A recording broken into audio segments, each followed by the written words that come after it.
Om Namo Bhagavate Vasudevaya. Om Namo Bhagavate Vasudevaya.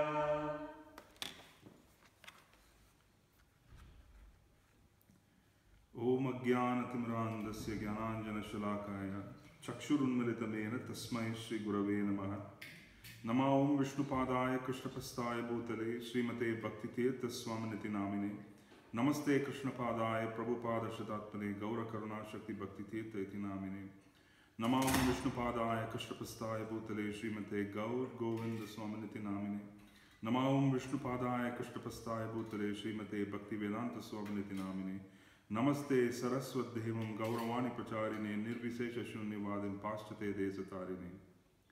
Namo Namo Aniruddhaya Hishikesha Indriyatmane Namaha Paramahamsaya Purnaya Nibhatatmane Swarga Pavarga Dvaraya Nityam Suchi Sade Namaha Nama Hiranya Viryaya Chaturhotraya Tantave. Text 46, it is Canto 4, Chapter 22, Text 46. Swameva Brahmano Bhunkte Samvaste Swam Dadati Cha Tasyaiva Anugrahanenanam Bhunjante Kshatriya Adhyah. Please repeat after me. Swameva Brahmano Bhunkte Swam Vaste Swam Dadati Cha Tasyaiva Anugrahe Nanam. So it's one word. Tasyaiva Anugrahe Nanam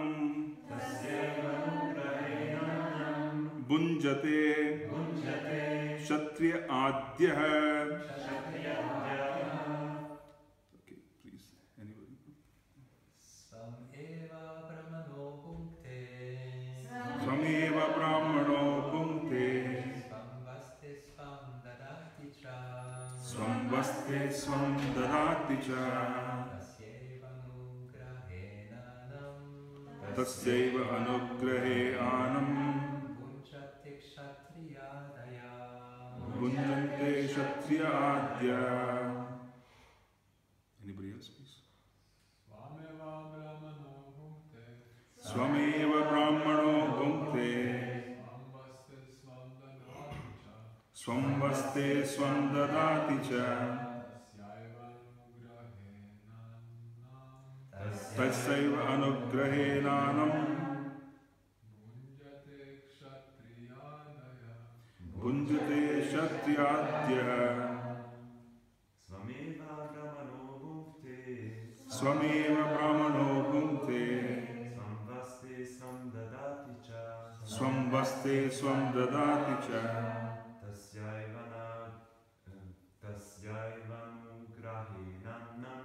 Tasyaiva Anugrahe Nanam Bhujante Kshatriya Adhyah. Mothers? Swameva Brahmano Bhunkte. Swamvaste Swam Dadati Cha. Tasyaiva Anugrahe Nanam Bhujate Kshatriya Adhyah. Anybody else?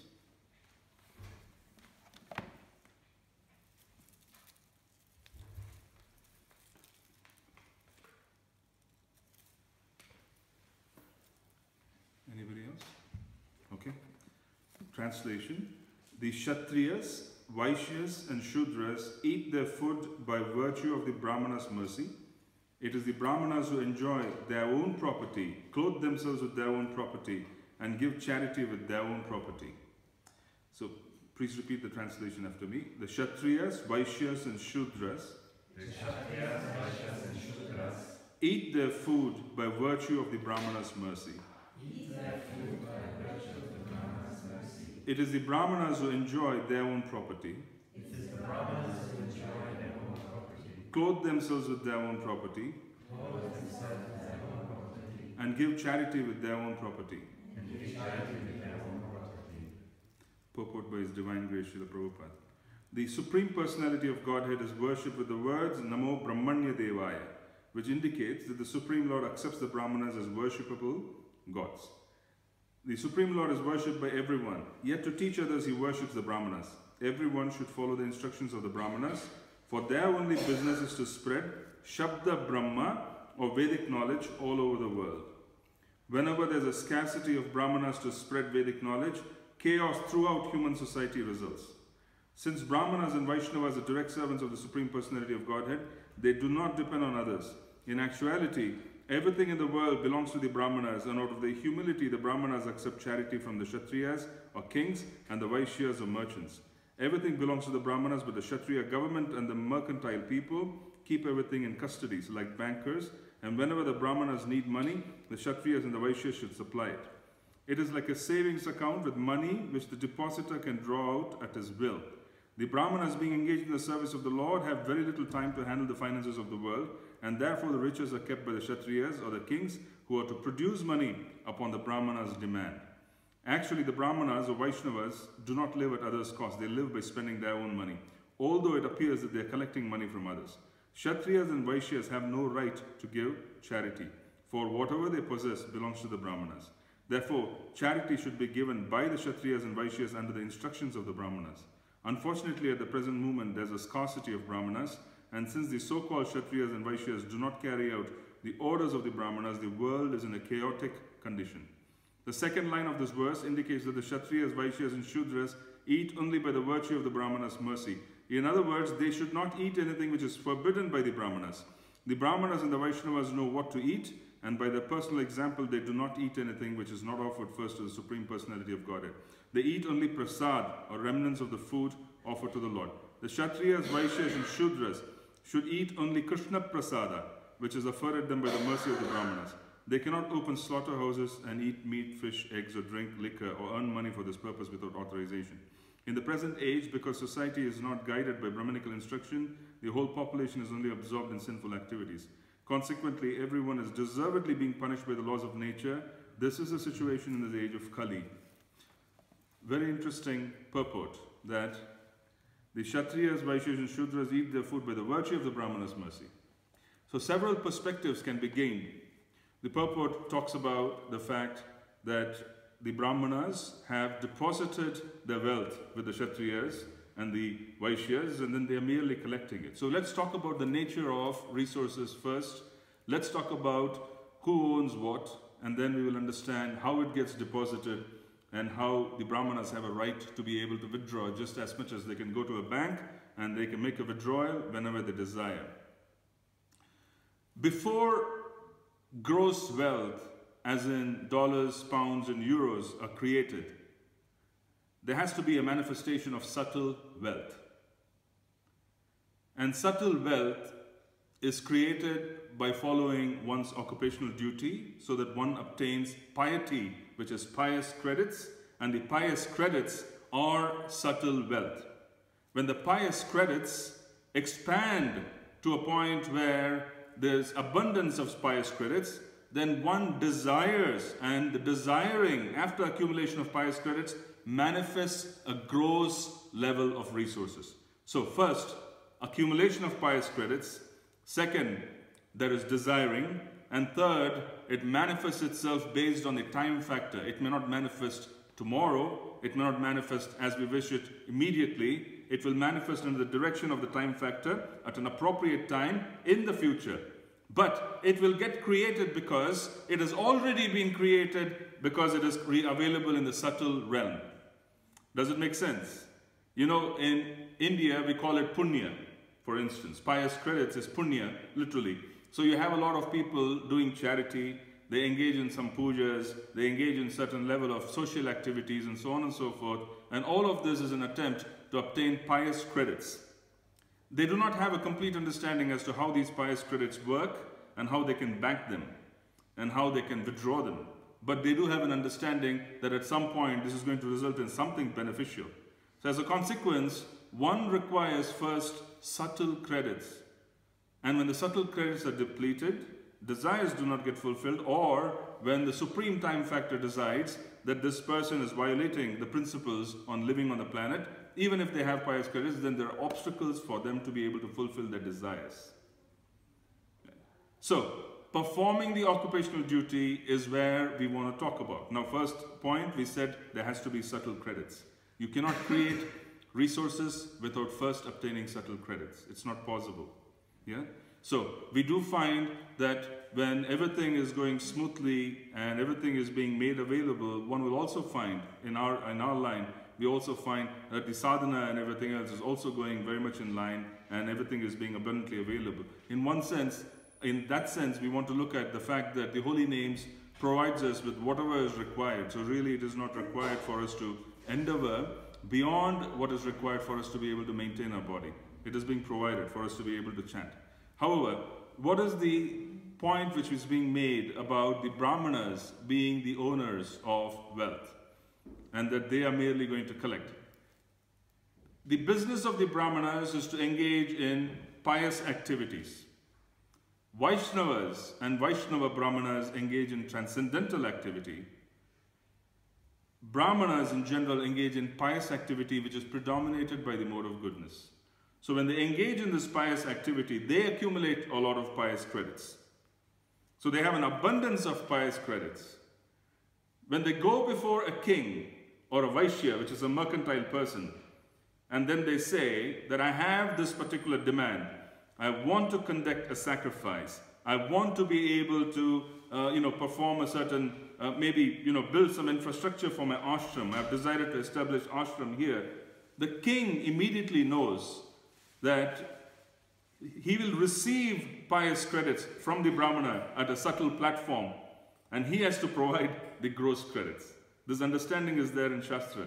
The ancient kings, they were very clear. When the Brahmana comes, he is going to provide me with subtle blessings. Those blessings are all that I'm giving back to him. The king knows that. So the king is not ambiguous that the wealth is actually being given by the Brahmanas. So the Brahmana has pious credits, he blesses the king obtains the pious credits, and he knows he can encash it. Because he is knowledgeable, he knows he can encash it, and he is able to provide resources to the Brahmanas because he knows all I am doing is giving him something which he has already given me, or he's going to give me.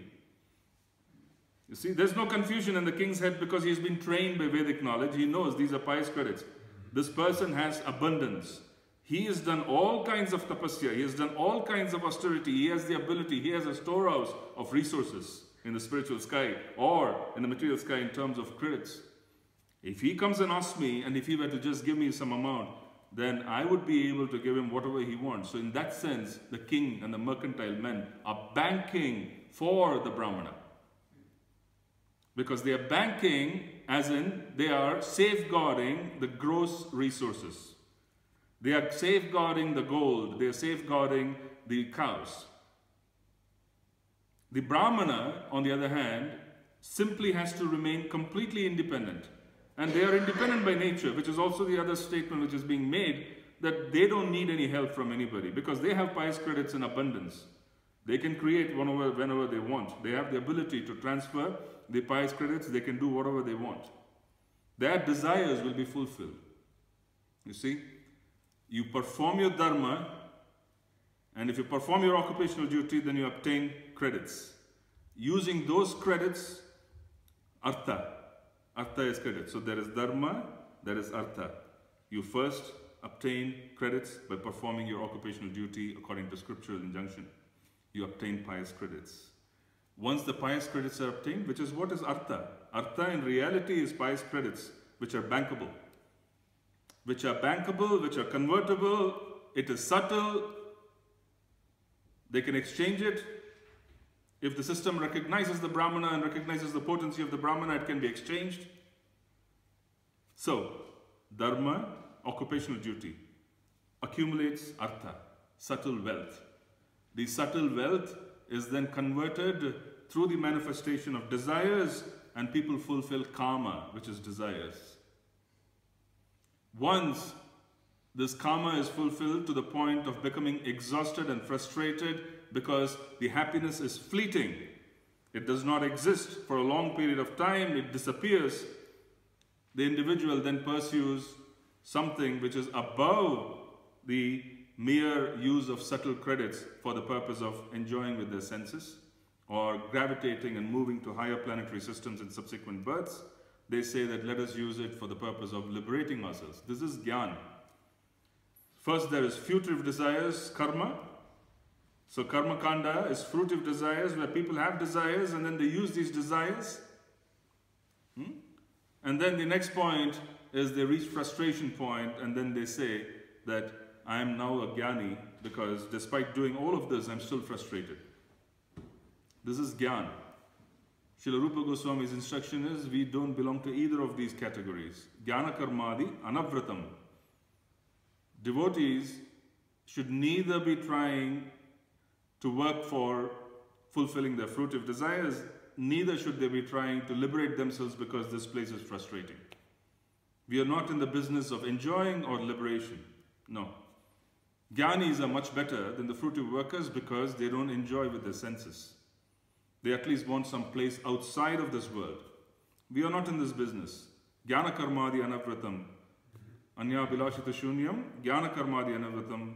Anukulena Krishna Anushiranam Bhakti Uttama. Uttama Bhakti means accepting things as they are and depending on the holy name. This is Trinadapi Sunichena with chanting of holy names. This is our business. Our business is Trinadapi Sunichena with chanting of the holy names. We accept the circumstances, we endeavor as if the circumstances are our responsibility and it is completely dependent on our effort. This is a trick. It's very important, devotees, for us to understand that we should not stop trying to improvise. We should not stop trying to change and improve upon our situation, which is going to facilitate the chanting of the holy names. We don't need to do that. In other words, there is really no mandate that you sit like a dull animal and suffer through certain situations. So if there's a bodily sickness, then we find a doctor, we endeavor to find a cure, we try to make improvements. We still depend on Krishna that I will do whatever it is based on my efforts. But Krishna, if you so desire, grant me good body. But if you believe that the body has to be a certain way so that I can chant better, then so be it. This is Trinadapi Sunichena along with the chanting. But it is plus endeavor. There has to be work to improvise if we see something can be improved, but we accept the results after our effort as Krishna's desire. We really don't start getting attached to work, saying I'm putting in so much effort or I'm trying to fix my body to such an extent and I feel so disappointed, so frustrated that I start blaming the divine couple that I'm serving you, I'm coming and endeavoring every day, I'm coming for Mangalati, I'm chanting 16 rounds, but look at me. You are not helping me. You really are not helping me. I come every day. You don't know what you're supposed to do, you know, Krishna. You're sleeping. Yeah? So this is not our business. Our business is that we endeavor according to the intelligence provided by the Lord, and intelligence will come when we submit to the Guru and chant the holy names. When dependent on the holy names is there, intelligence will come. Supreme intelligence will be given that you do this. There will be cooperation from the demigods when there's chanting of the holy names. That's why there are so many things which we manage in our society which is almost impossible to manage for an outsider, you see. Our society, our life is full of miracles in certain ways. Devotee life is full of miracles. There's transcendence which just comes in. Impossible things happen for devotees. So our business is Trinadapi Sunichena. So we don't endeavor to work very hard, perform tapasya, obtain subtle credits, and then engage in sense gratification. We don't do that. Neither we do the business of wanting to relieve ourselves of a certain condition and as a consequence saying, Krishna, I want liberation. You know, having this understanding that this body is useless, the world is useless, everything is Maya, I want to go. That's not our business either. Our business is to chant, accept the circumstances, and through these circumstances we develop realizations, we endeavor to make improvements. We really don't stop that way. We stop after doing what is reasonable. Yeah? We stop at a certain point. That intelligence will come. Amongst the society of Vaishnavas, we'll get guided by Shastra. So this is our business. But on the other hand, in the normal order, there is Brahmana, there is Kshatriya, there is Vaishya, Shudra. So we first explained how the Brahmana accumulates pious credits because of his extraordinary endeavor, because of his tapasya, because of the rituals.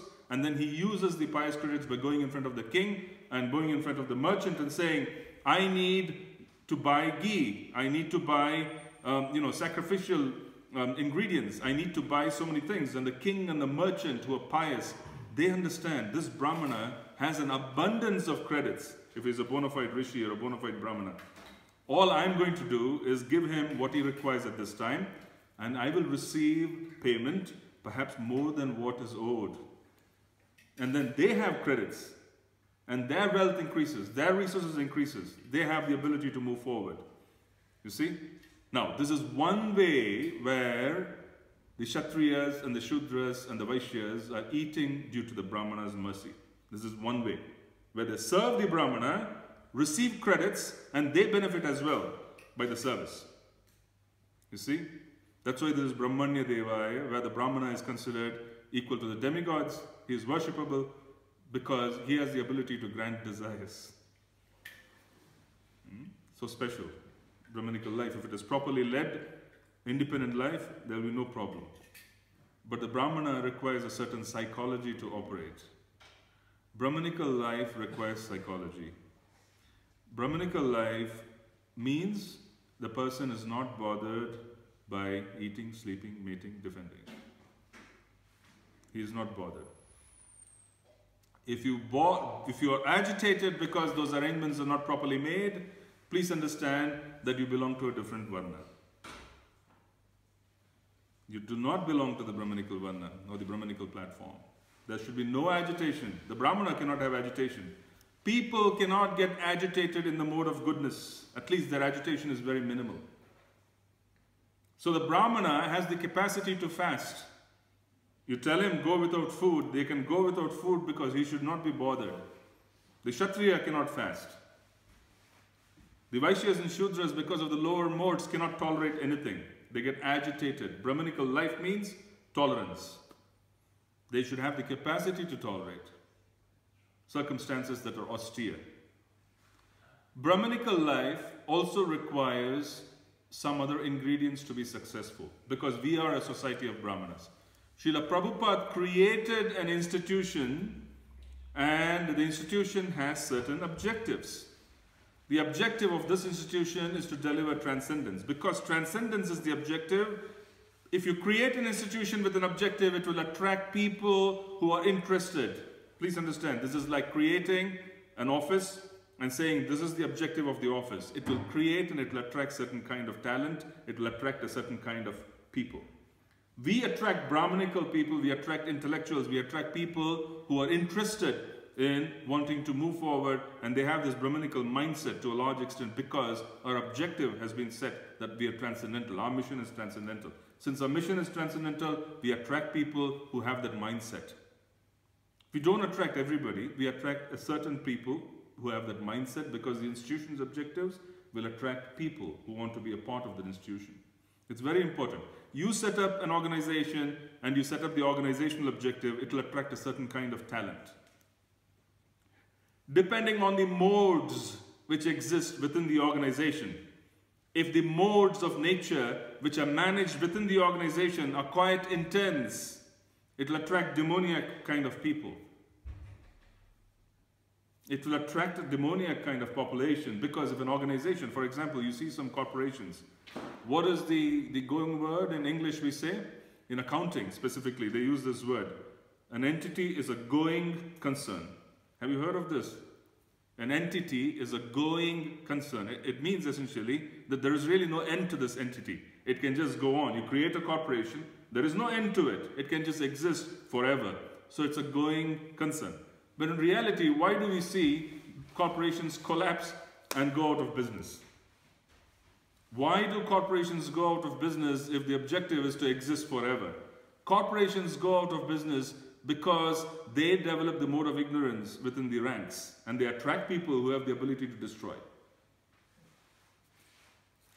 Yeah? They attract people who have the ability to destroy. Just like the Roman Empire. The Roman Empire collapsed because the sense gratification was so heavy that they depleted all their credits. It was over, finished. So if you attract people who are going to deplete the credits which the organization has by its activity and by its endeavor, then they have the ability to destroy the organization. You see, you have some organizations, some companies. There's such intense politics that the politics itself is of such low grade that wrong decisions will get made again. We also notice when the leadership engages in intense sense gratification, then it is just a matter of time that wrong decisions will be made and it will deplete and they will be done, finished. The organization is over. So we have seen this in America, for instance, in 2007, 2008. The whole philosophy of the American economy or capitalism is that if you encourage selfishness, that selfishness will motivate the person to achieve things for themselves. And as a consequence, if you bring together a vast number of intelligent, selfish people, then they will want to achieve things for themselves. And when they want to endeavor to achieve things for themselves, the corporation which accumulates such a wonderful group of people will grow. This is the fundamental philosophy given by Adam Smith in 17th century. He was actually a very dysfunctional Scottish gentleman. He used to be found walking in the nights with, sometimes, half-dressed or partly dressed in Scotland. The big bankers from America and from Europe, they make an yearly pilgrimage to the Scottish town where he was born to honor his birth tithi. And the big bankers, and I'm talking about Alan Greenspan, you can talk about, the biggest Federal Reserve chairman of different countries. They all go there because he has given them a wealth of knowledge. The 2007-2008 crisis in America and around the world is because the modes that were engaged in the hearts of those who ran the corporations was so selfish and it was so degraded that it was just a matter of time that from passion and ignorance it becomes pure ignorance and everything gets destroyed. So 2007-2008, the selfish philosophy came to an end. Then every business school in America, big businesses, I could see those little dialogues, they started wondering, saying, maybe we are wrong. We got to redesign what we teach. Their entire philosophy is predicated that you encourage selfishness, and because by encouraging selfishness, they will move forward. This is lack of Brahminical knowledge. This is a lack of Brahminical knowledge. The opposite is being taught to preserve, you see? The opposite is being taught. If you want to preserve things, then we are taught to take on the qualities of the Atma, and the Atma's qualities is to become selfless. So we are asked to go higher, higher, higher. The more you advance, the more selfless you become. The less problematic the senses become. The opposite is being taught. And we have the ability to reside in Sat, in eternity, because there's a lack of selfishness. You notice even in the house, even in your little house where we live in, I'm talking about normal grahasthas, even there, when they deviate from the mode of goodness, then they have problems with maintaining themselves just in a few years. It's a fact. If you don't maintain the mode of goodness, it is very difficult for our people, especially devotees, to survive because we depend on the mode of goodness as a platform for us to be able to take off. We cannot operate without the mode of goodness.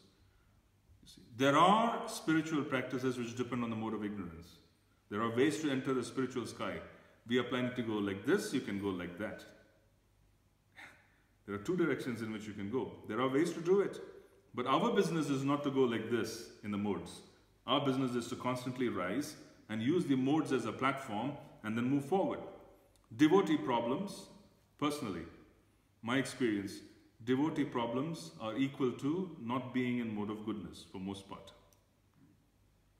Because they are not in the mode of goodness, they cannot tolerate the conditions. That is the first point. Psychologically, they cannot become Brahminical. As a consequence, they feel that they don't fit into the society that we are in. Because our society is Brahminical and the objective is Brahminical, they feel that we are misfits, we can't really fit in because the Brahmana gains happiness by waking up at 3 o'clock and chanting. Oh, this is austerity. They gain happiness. They gain happiness by fasting on Ekadasi. This is the wealth and the happiness of a Brahmana. So when someone is in the mode of goodness, they have the ability to tolerate and they have the ability to engage in all these activities. But if they're not in the mode of goodness, then they are agitated. This agitation of the senses make them feel that they are misfits and they don't belong here. So the first step to rectify issues in our society is to just examine and see if the mode of goodness is present and how people can alter their lifestyle so that they can be in the mode of goodness. At least in the mode of goodness, or gravitate and move towards the mode of goodness. The devotees who work outside face challenges because they're constantly going out, and then because they are outside and they need passion to survive, they are dropping from mode of goodness which they attain during sadhana into passion. And then they develop attachments because they are in passion, and then they start suffering because those attachments don't get granted. Devotees who go outside to work have a liability. Even they have to remember that my business is to remain in the mode of goodness and not develop desires in the environment that I am in, because that environment is passionate. You need passion for businesses to grow. So when someone who is a Brahminical objective goes into a passion environment, they have to operate within the passion environment, otherwise they are considered to be dull. They're considered to be dysfunctional. They struggle. Devotees struggle. So what is the best way to fix our problems? First and foremost, examine life to ensure that we are in the mode of goodness. This is the primary objective. If you are in the mode of goodness, sadhana will be easy. Life will become easier. We will be able to tolerate the modes much better. That is our platform. We have to enrich and ensure that we have a proper airport. How does a plane take off from the road? It needs an airport. So devotees have to endeavor to be sure that they have an airport. This is the platform which the Brahmanas control. All resources are present in the mode of goodness. All resources. The mode of goodness has the ability to preserve life. The mode of goodness has the ability to preserve life. The Brahmana holds it, he manages it. So that is also the second reason why it is mentioned that the Brahmana is independent. The Brahmana is independent because he has the mode of goodness. He is a specialist in the mode of goodness. He has everything he needs. So he doesn't require to depend on the lower modes which the Kshatriyas and the Vaishyas and the Shudras operate to sustain himself. Does it make sense? So he has everything because he has his operation is in the mode of goodness. You see? So the psychology of a Brahmana is to be able to tolerate. The psychology of a Shudra is, I can't tolerate the pangs of eating, mating, sleeping and defending. That is why when the Shudras don't receive food, they don't receive proper facilities for engaging in sense gratification, we have revolutions. So many revolutions, Russian Revolution, French Revolution, so many of the revolutions because the kings and the mercantile men, they prevent the Shudras from sense gratification, and because they prevent them from sense gratification, there's so much agitation, and then the mass labor picks up. Then what happens? This so-called Shudra, who is an expert in sense gratification, who has no vision because he can't see, someone in the mode of ignorance cannot see the future, someone in the mode of goodness can see the future. He's not a Brahmana, he becomes the king, he becomes the prime minister, he becomes the president, he becomes this, he becomes that. Then everything is ruined because this Shudra who is not supposed to be there, he comes there. Why does he come there? Because he is saying, the Kshatriyas, the Vaishyas, you guys are not taking care of me. All I asked for was bread. All I asked for was sense gratification because I cannot live without it. I'm a Shudra. Without karma, desires to be fulfilled, basic desires, Shudra cannot live. They're closer to animals. So when you agitate Shudras by preventing them from sense gratification, which is basic for them, they develop revolutions. And then those revolutions are seen as very intellectual pursuits. They are not intellectual pursuits. You see, there's so many different revolutions that have taken place are not intellectual pursuits, neither are they sacrifices. This is just the agitation of a class of people who cannot abstain from sense gratification. Please understand what is happening in the world. The politics of the world is being managed by Shudras. So what arrangements can they make? They cannot make proper arrangements because they lack vision. They can't see anything in the future. Kshatriyas cannot see, neither the Vaishyas. What to say of Shudras? They have no ability to see the future. Only the mode of goodness has the ability to penetrate nations and be able to see the future. So the mode of goodness is more important than anything else. That's why the Brahmanas are required. So the Brahmanas come and they give direction to the Shudras. They give direction to the Kshatriyas. This is the second way in which the Kshatriyas and the Vaishyas and the Shudras accumulate wealth is receiving instructions from the Brahmanas so that they can carry out their occupational duty, their dharma. So receiving instructions, they carry out their duty, and as a consequence they accumulate credits, and as a consequence those credits are converted into wealth, and when the Brahmana asks for wealth, it is his right because he was the one who gave knowledge in the first place.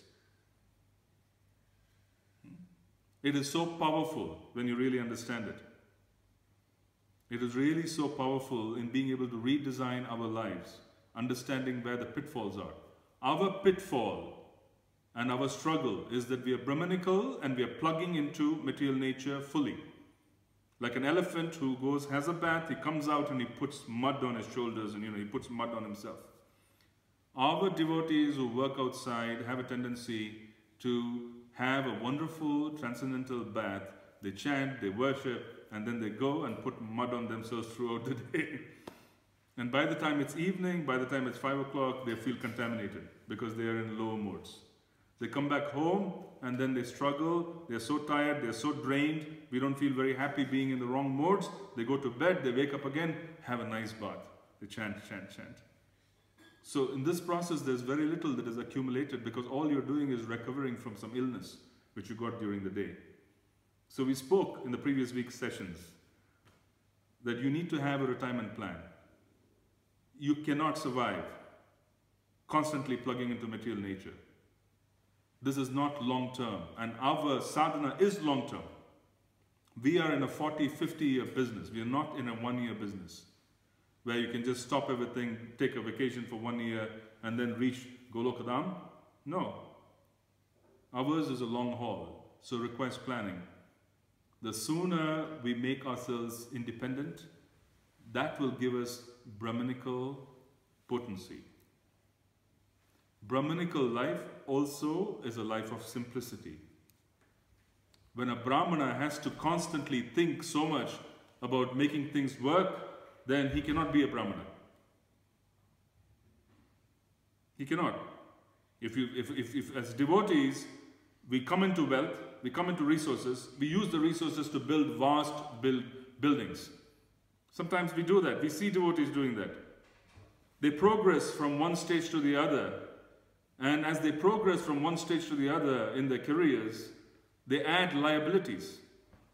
Small house becomes bigger house, bigger house, bigger house, bigger house, more cars. This is Graha Medhi business, where we keep adding when we don't need. And when we keep adding when we don't need and we have this extraordinary big structure to manage, you need passion. How can you be a Brahmana? Downgrade. And then, if there is passion, Prabhu, I can't sit for chanting, I can't do anything because I'm so agitated. I keep walking, there's so much passion in the body. So devotees should have a strategy. It is not so much about wealth. It is about understanding the mode that we need to operate in. Until we are transcendental, where it doesn't matter, we need to find out what mode is suitable. If we come into wealth, doesn't matter. We secure ourselves, we retire. Unplug. There's so much service, Prabhu will tell us. There's so much need for help. There really isn't, a situation where things are running. There's so much service, there's so much need for help, there's so much which can be done. What we need to do is unplug from material nature and set up our own selves in an independent fashion. A Brahmana needs to have a simpler way of living. If the Brahmana has to agitate himself or herself in existing, they will come down to the mode of passion. And if they come to the mode of passion, their sadhana is lost. So there has to be a simpler way of living. What is a simpler way of living? You need money, yes, no doubt. It's a practical consideration. But you need money so that you don't worry about money. You need a roof. You need to have 3 times prasadam. You need to be able to take care of your responsibilities. This is it. Focus on Harinam. If instead we set objectives which our bosses and their bosses set because you're working in a corporation, then we become problematic. So we need to tolerate, accept things as they come along, don't set those objectives. Our objectives are different, our requirements are different, very different for us to succeed. Our requirements are being dictated by transcendence, by Shastra. It's very, very important for us to understand as devotees that we are dependent on a completely different mode and we are existing in an alien environment. So we need to know how to operate in this environment in an efficient way. And we need to also know that we have to unplug. At some point, unplugging is required. At some point. Because we can't really go and then deplete ourselves to such a point where we are constantly weak. We spoke about 8.2.30 from Srimad Bhagavatam, where Gajendra the elephant, he is in a weak environment because he is in water. The crocodile which is holding him is in a tough, very strong environment because that is his environment. A devotee needs to unplug and be in an environment which is healthy for them.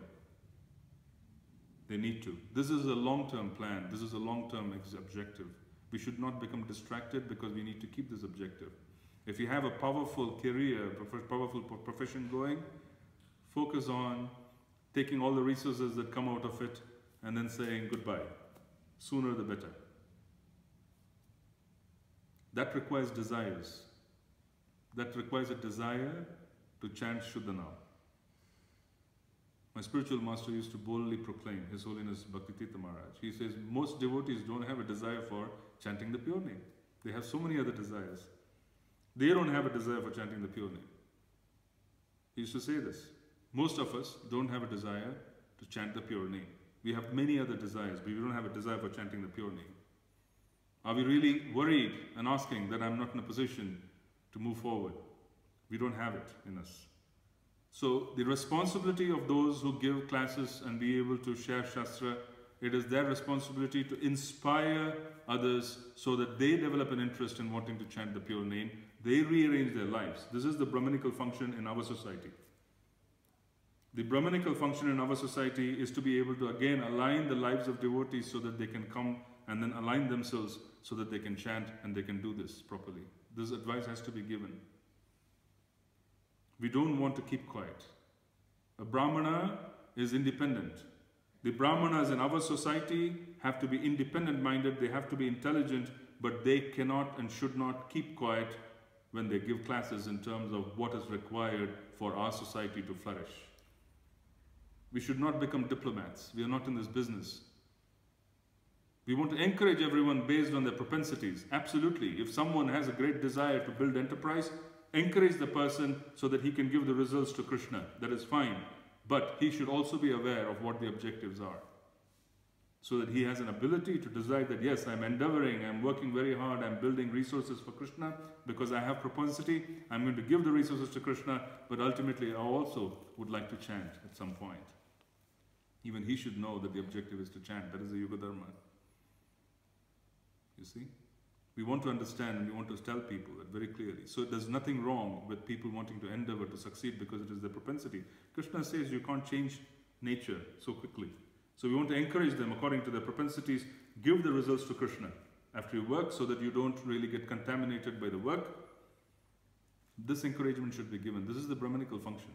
The Brahminical function in our society is to speak the truth. As unpalatable as it may seem, we keep hitting on the truth that this is what is required. Eventually you need to unplug. Otherwise we can't remain as Brahmanas. We cannot be a Brahminical society if you don't unplug.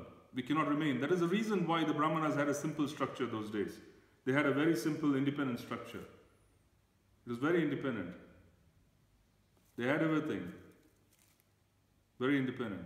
They depended so much on nature so that they could just be very independent. Plus they had the wealth at subtle levels. They could create wealth whenever they want. They could destroy. A Brahminical curse is very difficult to remove. It is an extraordinarily difficult problem to remove if it is a Brahminical curse. Because the mode of goodness is so special and Krishna himself protects the Brahmanas and he is so much, he feels that Brahmanas should be served. He sets examples that the Brahminical curse, when they become upset, is very difficult to remove, and which is being shown in scripture. Parikshit Maharaj, the Brahminical boy, you will leave in 7 days. There's nothing you can do. I mean, there are things you can do, but it is very difficult to remove. It will exist, it will happen 100%, because the higher modes, the higher levels, there is truth. Because there is truth, it will happen. There is Sat. So the Brahmanas in our society, we need to learn that this is exactly how we need to function. We need to be able to function and we need to become independent. Everybody here is aspiring for Brahminical life. We are trying to reach the platform because this is a society created by as wanting to guide others in society. So we do need to endeavor towards that end. So before we finish today, I just wanted to touch upon the Bhagavad Gita because today is Gita Jayanti and we'll just go from there. We just wanted to touch upon the essence of the Bhagavad Gita. So we'll go to 15:15. It is somewhat aligned.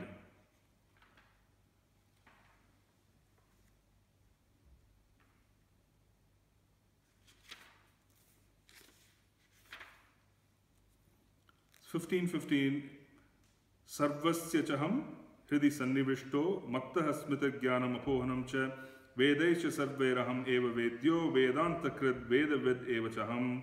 I am seated in everyone's heart and from me come remembrance, knowledge and forgetfulness.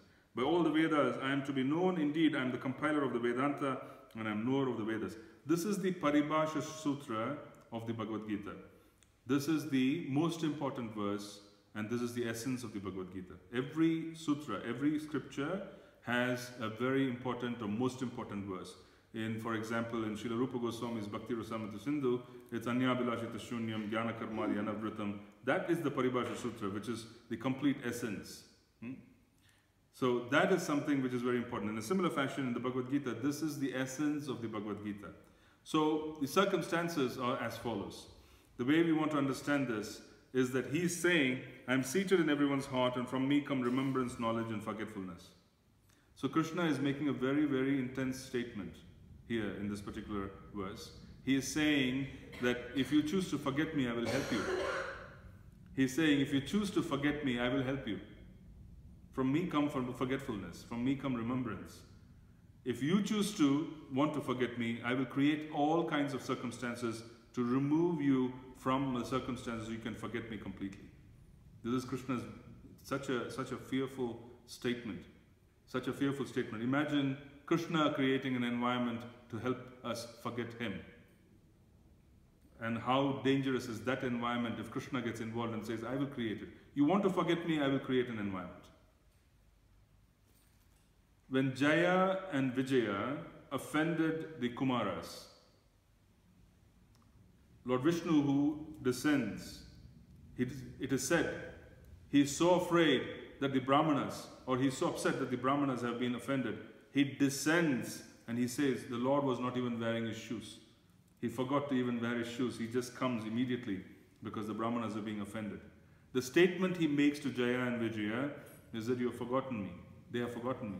He says, my servants have forgotten me. Because if you remember me, you will act according to the master's desire. Because you have forgotten me, you have added this. So the moment he says you have forgotten me, then they have 3 subsequent births which they take, where they have completely forgotten their relationship. So this particular verse is considered to be the Paribhasha Sutra, and we can look at it in a different context as well. This verse also makes a shift from the so-called Brahmana, Kshatriya, Vaishya, Shudra, which is the 4 divisions, to becoming a Vaishnava. So we spoke about Brahminical work, but then this is a verse which is shifting to become a Vaishnava. When Sri Nanda Maharaj wanted to worship the king of the heavens, Lord Indra, so that the Vaishyas could obtain whatever resources they have, Krishna prevented that when he was a child. That is our entire pastime of Govardhan. He says, no, you don't need to. Worship me. So Govardhan is Krishna, non-different. What could they do, the residents of Nandagram? That particular circumstance of I am the essence was established in Krishna Katha by Krishna at a very young age to his parents. I am the essence. Don't engage in all these activities. Put me in the center. You don't need to pursue fruitive desires. You don't need to do anything. Put me in the center. He becomes Giriraj. Govardhan. And when he becomes Govardhan, what happens? The Govardhan Leela is a very intense Leela. The intense Leela is that once you surrender to Krishna, then he establishes and brings us much closer by creating in certain ways, the circumstances. He becomes a part of us under very intense circumstances. There was a huge deluge, washed away all that was created by the Brajavasis by their hard work and their karma. Very, very good strategy. Krishna just deluged through the huge rains which were brought forth by Indra. He completely washed away all the karmic reactions through which they had done all the demigod worship and built their little villages and all their wealth. He just washed away. Krishna. He made them surrender by externally creating an environment which required internal surrender. He brought them closer. And then, out of his own potency, by centering himself, he created facilities for them. Now, because he created facilities for them, those facilities will never interfere with the sambandha which they have with Krishna. Krishna sambandha will never be interfered if Krishna gives us something. That is why a devotee has to chant, tolerate, and then Krishna will make arrangements, because then that arrangement will not interfere with Krishna consciousness.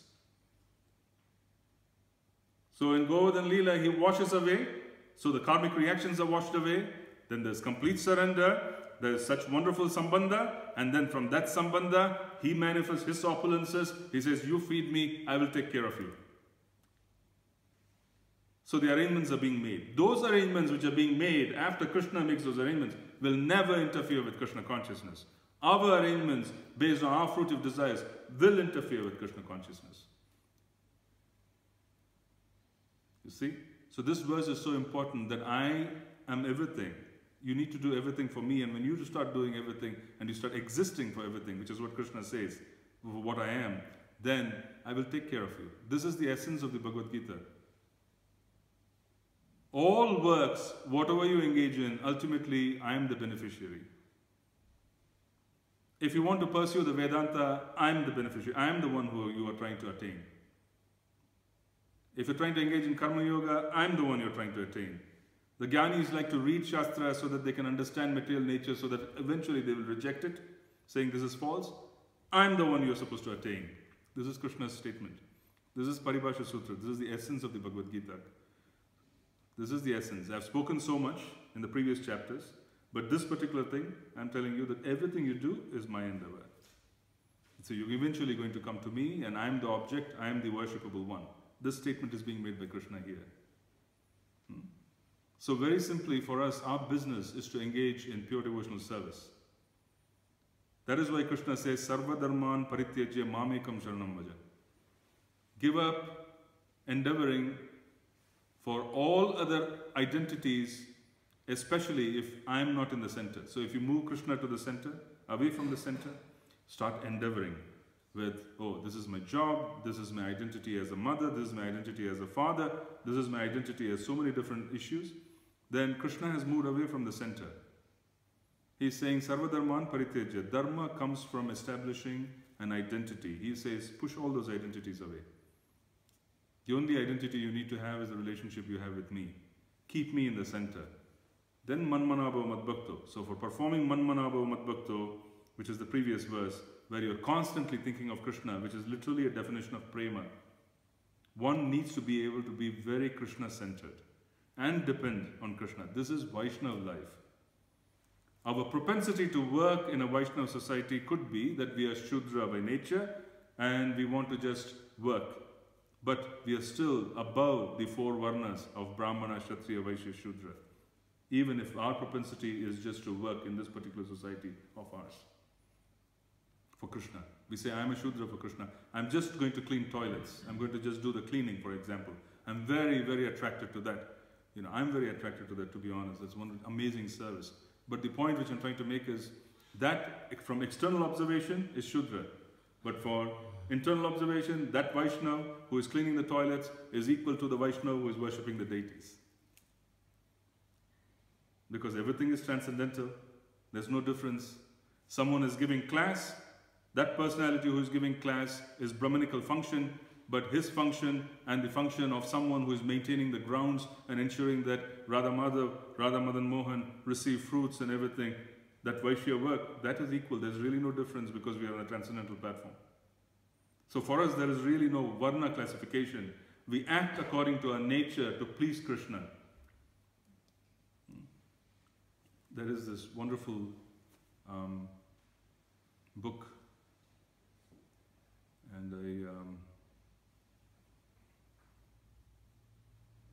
it is called Preyo Bhakti Rasarnava, and it is basically a book written by a descendant of Sundarananda Gopal, one of Lord Nityananda's closest associates, one of the 12 prominent Gopals of Lord Nityananda. His descendant is this personality who wrote this book called Preyo Bhakti Rasarnava. It is a very rare book because it is in that book that all the Ashtakaliya Leela of Krishna with the cowherd boys is being detailed. Normally we hear the pastimes with the confidential pastimes, but this is with the cowherd boys. What the cowherd boys do with Krishna, that is being detailed in that particular book, and it's a very amazingly wonderful book. It is called Preyo Bhakti Rasarnava. The personality who authored all those realizations of what the activities of the cowherd boys are, he was actually a pan wala. You know what pan is? Betel. Betel leaf, they make these pan in Vrindavan to, the deities are offered, Radha Damodar is offered pan, you know. He was in India, he had a cart, and in that cart he had the different condiments and the spices with the betel leaves which used to go into it. And he used to basically sell betel leaf pan on the roads during the day for a living.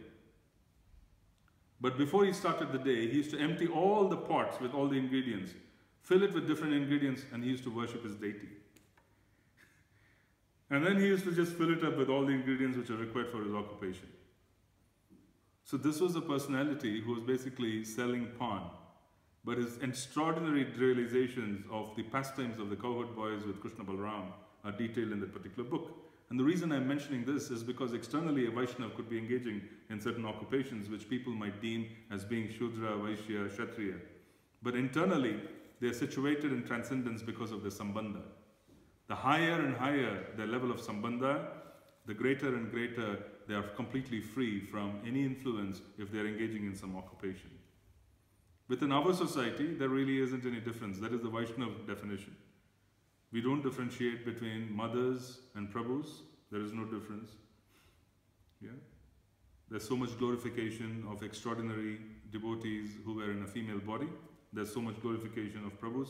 There's glorification of sannyasis. There's glorification of grahasthas. There's glorification of vanaprasthas. Everybody in our books, brahmacharis, there's so much glorification of the varnas. Basically to enunciate that we are above the varna and the ashram. We are above Vaishnavas. But we are operating on the platform of goodness. Therefore, we need to have a clear understanding of what it takes to exist in the platform of goodness so that we can take off towards transcendence. So, I would like to stop here because it's 9 o'clock and we just want to stop here and we'll see if we can take a couple of questions because we are traveling today, so every box there in the room is open. I need to go back to pack. So, yeah, we're going to very badly miss the association of the devotees here and the very loving care and extra effort they put in just to make us stay very comfortable. So thank you very much. And I cannot thank individually, but I'm thanking everyone. So thank you very much. You made us feel as if we are a part of home. There was never a moment where we felt we were away from our zone or where we were, you know, in terms of comfort. So we're very comfortable and we felt as if we are at home. So we're grateful. There was no inhibition whatsoever. So all credit goes to Gaura Hari Prabhu. He has created an environment because he is the leader. So the leader creates the environment. Collective consciousness is managed by leadership. Individual consciousness is managed by our individual sadhana in that collective environment. So thank you very much. And if there are any couple of questions I can take, we'll take and we'll then proceed. I was wondering, you mentioned we are a goal of transcendence, and therefore we attract people who are attracted also by transcendence. But it seems sometimes we attract also problematic cases. So does it mean that we are not connected to transcendence ourselves? And then, or how do you explain that sometimes we attract strange people, let's say like this, and not that do not seem to be or is it a wrong perception, or what would you say on that? Yeah, Lord Nityananda's mercy is such that he throws a very far wide net. And transcendence is attracted to everyone. Everybody is attracted to transcendence, even if they don't have an objective. This is very attractive because there's a certain sense of happiness, there's a certain sense of comfort which is found here, that you end up attracting those who want solace. They come here. But it is not so much the idea of who comes here, it is more a matter of who stays on and becomes a part of our society and contributes. So you can attract hundreds and thousands, but who stays on, who gets committed? If we've been around in our society long enough, we know that we may attract thousands, but then a handful become committed to the process. So the process of throwing out those who are not qualified is also very organic, it is inbuilt. It's a protective system. They can't take it. They cannot take our rigors, they cannot take, what a Brahmana, for example, with a Brahminical objective may be attracted to. They are very attracted to regulating themselves, they're very attracted to so many things. Others can't take it, they leave. So we have our own system where they can't really take the system that we have in, and they unplug and they move away. So in that sense, we don't have to worry, but we should expect, because the net which has been thrown by Lord Nityananda is so far and wide, that we should expect that we can have unqualified people who don't belong here, at least in this lifetime. They may walk in, perhaps render some physical service to Srila Prabhupada, during, maybe they may just stand and they may take some garbage out during our festivals. They may do certain things, but they will develop those credits. Because they have used their limbs, they will get an opportunity in a subsequent lifetime. So in that sense, we are still functioning for their benefit. They may not thrive, because we have a tendency to think in this particular time frame, in this particular lifetime, within this particular span. But Lord Chaitanya's plan is 10,000 years. A soul may take 10,000 years to eventually reach committed devotional service. We don't know. And could be a starting point where they come, they can't take it, but they do some service here. If they're fortunate, they leave without causing disturbance. If they're unfortunate, they spoil their credit and they go out and they're given one more opportunity, second opportunity, third opportunity in the future. Thank you. Mother? Thank you so much for an inspiring lecture. I was very much thinking for this last point that actually we are not supposed to stick on the Varna Ashrama and these all categories, but we should look for trying to become Vaishnavas. And I saw in this point of Brahmanas sometimes a big problem, because everyone wants to become Brahmana, because this is like a mode of goodness. But I asking myself, why is like this? Because we see that even Vaishyas and Shudras and everyone can become a Vaishnava. Krishna himself didn't took birth in Brahmana family, he took in Vaishya family. So on the other side also, what is the quality of Brahmana? When we see like steadiness, austerity, tapasya, even the demons was doing. Kamsa and like this, there was also following, so to say, like Brahmanical way. But then one is coming to the other points of tolerance, merciful, and honesty, without diplomacy, being heartful to all living entities, then it's very struggling for all of us to be Brahman. Very good, very good. Okay, several questions actually. You not asked one question. Many questions. So I need one more class for that, but I'll try my best. Okay, so the first point I would like to address is our objective is to understand what is it which we need to become. Our objective is defined by Mahaprabhu's plan. When he wanted something, we are trying to follow and implement his desires. When he began and wanted to inspire Lord Nityananda deeply to go out and preach in Bengal and other places, he appeared as Shadbhuja, the six-armed form of Lord Mahaprabhu. So he showed that I'm Gauranga, and then I'm Rama, and I'm Krishna as well. The deeper aspect and understanding of this particular extraordinary form of Lord Gauranga was also for us to understand and for Lord Nityananda to be inspired, The moment Lord Nityananda saw Lord Gauranga in the six-armed form, Lord Nityananda internally became transformed as Lakshman. He internally became transformed as Lakshman. Because unless he internally became Lakshman and not Balaram, Lord Gauranga could not order him. He was older. Krishna cannot order Balaram. So Lord Nityananda, the moment he saw Lord Ram's arms, internally he assumed, I am Lakshman. Then this Dasya Bhakti started. From Ramayana we learned Dasya Bhakti, servitude. So he became Dasa Dasanudas. So our concept of Dasa Dasanudas came from Lord Nityananda's inspiration internally as Lakshman. And only if we take on the qualities of Lakshman, of 24 hours service and focus on Lord Ram's needs, we cannot really please Lord Gauranga. And without pleasing Lord Gauranga, we can never attain the Krishna Rupa of Lord Gauranga, Radha Krishna Rupa of Lord Gauranga. We can never attain and serve them in Goloka. Now, why am I saying this? I'm saying this because in understanding the motivation for following and setting an example in society, that is Lord Ram's function of Lord Gauranga. So our society attracting people with Brahminical talent and Brahminical propensity is required because this then would influence rest of the world and Varnashrama will be created, and this is Lord Ram's objective of Lord Gauranga. Do we understand? This is a larger objective. It is not just a matter of simply saying you're Brahmanically associated, you come here. Because not many are Brahmanically inclined. They would still come here and they would still endeavor. That is where the distinction of being a Vaishnava comes in. A Vaishnava is neither a Brahmana, Kshatriya, Vaishya, Shudra. They have propensities, they become administrators. They have propensities, they serve as Brahmanas. They have propensities, they serve as Vaishya, Shudra. But internally, they're situated in the Sambandha with Krishna, deep Sambandha. So one can be very comfortable being whatever they are in our society and serving. So the Brahminical motive of our society is to become the head of rest of the universe. This comes from Lord Gauranga's desire of establishing Varnashrama. You become the intellectual head, which is what Lord Gauranga's message was in terms of his appearing as Lord Ram. Because you cannot, the king's duty is to establish Varnashrama. So Lord Ram's arrow and bow, Lord Gauranga said that this potency exists, Varnashram is required.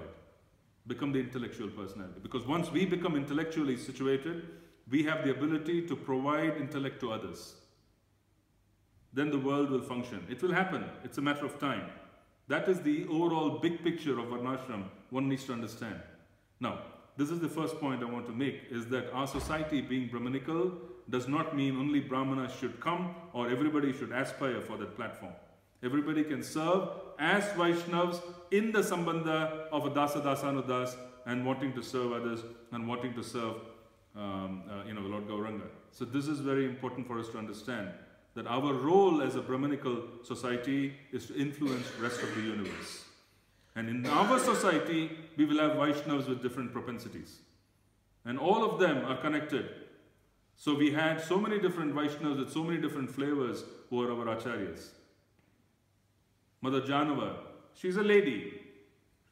We come in that lineage. You see, Lord Nityananda gave the responsibility of spreading, and she trained the other extraordinary Narottam Das Thakur, Srinivas Acharya, and so many different personalities took shelter from her. You see? So it is not an ordinary situation in us that we focus on Varna and we focus on ashram, we focus on gender, we focus on race. No. But our function in the overall place in society is to offer intellectual guidance. That is the reason why where people from this particular society would end up guiding others in society in the future. It is on. We train ourselves, we equip ourselves, we become strengthened, we go out and tell others how to do their business. This is our business. So did this answer your question, that we are not so much focused on becoming a Brahmana? This is the first point. Second point, our definition of being a sadhu is not an external definition of being truthful, being humble, being tolerant. No. Our definition of sadhu, our definition of our objective of becoming sadhu, is not given through external qualities. These are called tatastha lakshana. There is primary and then there is tatastha, secondary. The secondary qualities are what you were talking about in terms of tolerance, in terms of being able to tolerate society and being able to tolerate our circumstances. This is secondary. The primary quality through which we judge in our society as to whether someone is a sadhu is their dedication to chanting the holy name. If someone who is out there doing externally, by external observation, Shudra kind of work, that Prabhu or Mataji, if they are able to dedicate themselves to chanting the Harinam, they are sadhu, they are superior to everybody else. They have the ability to inspire others. So our definition of sadhu is not based on external qualities, it is based on internal qualities of dependence on the holy name. So we have no varna, no ashram when I find that someone is dependent on the holy name and is inspiring others. That is our definition of sadhu. Someone who is dependent on the holy names, they may start to become dependent now, but eventually they will give up their bad qualities if they have bad qualities. So they have to be considered that they are on the path of becoming a sadhu. So our definition is, someone is auspicious, yes, because they're chanting the holy names. They're trying. It is just a matter of time when the potency would transform them, and these wonderful other qualities that we spoke of, humility, tolerance, and so many other qualities will all come. But those are secondary. If I have someone outside who is extraordinarily humble but is not chanting, what use is he if my business is to chant? It is good to observe such a person. It is good to observe those qualities. So the devotee who is chanting, who is not very humble, but eventually he will become humble, that's my hope, is more valuable in terms of association than someone who is just humble. I hope I have addressed all your questions, Mataji. Sure. So we'll stop here, and thank you so much. Srila Prabhupada ki. Just would like to make a very short announcement. First of all, I want to extend my deep gratitude to Bhakta Simon. This is by the grace of Bhakta Simon that he invited Sri Vrindavan to come to Goloka Dham. So that's we are very grateful for the teaching and energy and Shakti, the inspiration, let's say the ball of inspiration you have provided to all of us. We hope you will come again in some occasion, and we are very thankful for you. Thank you so much. Thank you. I'm grateful. Also for today at Gita Jayanti, I would like to inspire as much as possible of our devotee to minimize the service that we have to do, to pace yourself so that you can do the service mainly this morning, so that in the afternoon as much as devotee can attend the reading of Bhagavad Gita and really absorb themselves into that activity. So that was just my small Prabhupada ki.